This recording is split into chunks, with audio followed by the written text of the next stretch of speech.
नमस्कार। RD Hindi exam YouTube channel पर आपका स्वागत है।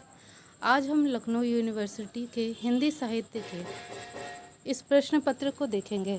यह प्रश्न पत्र एमए सेकेंड सेमेस्टर एग्जामिनेशन 2024 का है। यह प्रथम प्रश्न पत्र है जिसका नाम है भारतीय काव्य शास्त्र। इस प्रश्न पत्र को देखकर आपको अंदाज़ा हो जाएगा कि एग्ज़ाम में किस प्रकार प्रश्न आते हैं। इस पैटर्न के अनुसार हमें टोटल 10 प्रश्न दिए होंगे, जिनमें से हमें अपने अकॉर्डिंग किन्हीं 5 प्रश्नों के उत्तर विस्तृत रूप में लिखने हैं।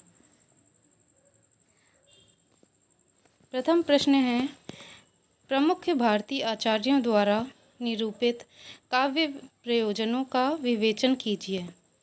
दूसरा प्रश्न है, काव्य हेतु का आशय स्पष्ट करते हुए विभिन्न काव्य हेतुओं पर प्रकाश डालिए। अगला प्रश्न देखते हैं। तीसरा प्रश्न है, रस सूत्र के किसी एक व्याख्याकार की मान्यताओं की समीक्षा कीजिए। चौथा और अगला प्रश्न है, आचार्य कुंतक द्वारा मान्य वक्रोक्ति के भेदों का विवेचन कीजिए।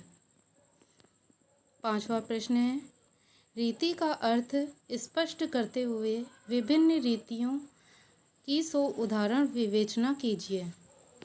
छठा प्रश्न है, किसी एक शब्द शक्ति पर 100 उदाहरण प्रकाश डालिए। सातवां प्रश्न है, ध्वनि का स्वरूप स्पष्ट करते हुए प्रमुख ध्वनि भेदों का परिचय दीजिए। अगला प्रश्न है, काव्य की आत्मा रस है अथवा ध्वनि, स्पष्ट कीजिए। अगला प्रश्न देखते हैं, रीतिकाल के किसी एक आचार्य की काव्यशास्त्र संबंधी अवदान की विवेचना कीजिए। 10वां व अंतिम प्रश्न है, समीक्षा के क्षेत्र में आचार्य रामचंद्र शुक्ल के योगदान पर प्रकाश डालिए। तो ये हो गया 2024 का प्रश्न पत्र। अब हम आगे देखते हैं 2025 का प्रश्न पत्र। ये भी लखनऊ यूनिवर्सिटी के हिंदी साहित्य के 2025 का प्रश्न है, एमए सेकेंड सेमेस्टर का। और ये प्रथम प्रश्न पत्र है भारतीय काव्य शास्त्र। इसका भी पैटर्न वही है। संपूर्ण जो पेपर है 70 अंकों का है और प्रत्येक प्रश्न 14 अंकों का है, जिसमें से हमें 10 प्रश्न दिए होंगे और हमें जिसमें से 5 प्रश्नों के ही उत्तर देने हैं। पहला प्रश्न है, रीतिकालीन हिंदी आचार्यों द्वारा निरूपित काव्य लक्षणों की विवेचना कीजिए। दूसरा प्रश्न, भरत मुनि के रस सूत्र की व्याख्या करते हुए उनके व्याख्याकारों की मान्यताओं की संक्षेप में समीक्षा कीजिए। तीसरा प्रश्न, काव्य शास्त्र के क्षेत्र में आचार्य मम्मट के अवदान को निरूपित कीजिए।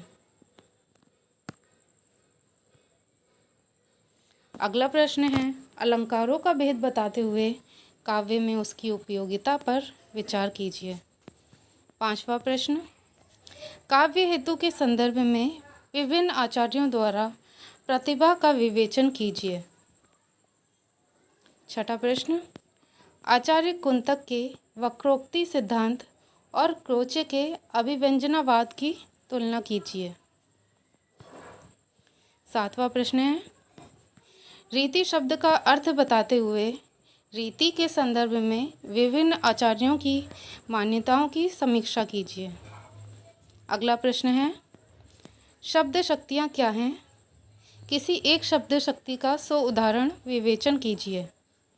नवा प्रश्न, भारतीय काव्य शास्त्र में ध्वनि संप्रदाय के महत्व को निरूपित कीजिए।